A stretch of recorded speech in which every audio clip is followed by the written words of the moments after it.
Wife storms out after a fight. 2 days later, she finds a letter from her husband. After a long, stressful day at work, a man went home exhausted to his family. All he wanted to do was sit down in his favorite chair and watch his favorite team play football. He didn't want to be disturbed by his kids or help his wife do any chores. This upset his wife to no end, and the couple got in a big argument. It had happened before, but this was the last straw, and the man's wife stormed out of the house. She didn't come home that night, or the next morning, either. The man's world collapsed, and suddenly he had to take care of himself. After 2 days alone with his kids, the man found a moment to sit down and write this letter to his wife. My darling. 2 nights ago, we had a huge argument.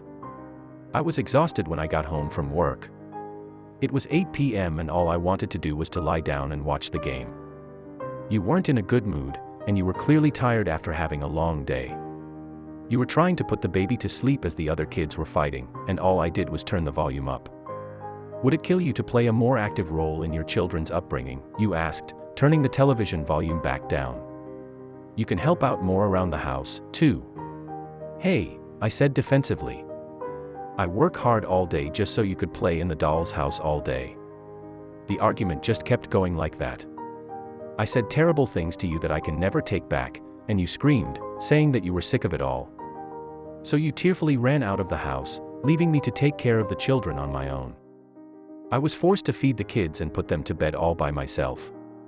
When you didn't come back the next day, I was forced to ask my boss if I could take a day off so I could take care of the children.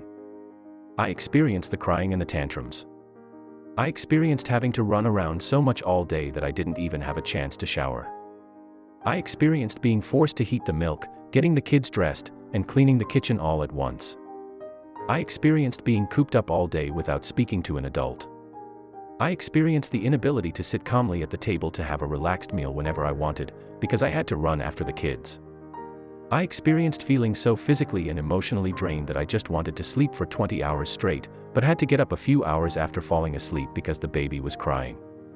I lived 2 days and 2 nights the way that you do, and I think I get it now. I get your exhaustion. I get that being a mother is all about sacrifice. I get that it is more tiring than being among corporate bigwigs for 10 hours and making economic decisions. I get how frustrated you must be to have to sacrifice your job and financial freedom so that you can provide for your children. I get how uncertain you are about the fact that your economic security now depends on your partner and not just you. I get how hard it is to not be able to hang out with your friends, exercise, or get a good night's sleep.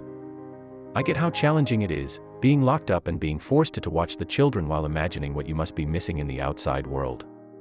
I also get that you become upset when my mother criticizes how you choose to raise our children, because nobody in the world knows what is best for children like their own mother. I get that being a mother means carrying society's greatest burdens. Being the person that nobody appreciates, values, or remembers. I write you this letter not just to tell you that you are missed, but additionally because I don't want to go another day without telling you. You are strong, doing an excellent job, and I admire you. This letter has been circulating on the internet for a while, and it's a wonderful tribute from a man to his wife. He never understood what an unbelievable job she did before he was forced to put himself in her shoes. I hope everyone who reads this understands what an important job it is to stay home and take care of the children. Public domain pictures. Please share if you also think that moms deserve all the praise in the world.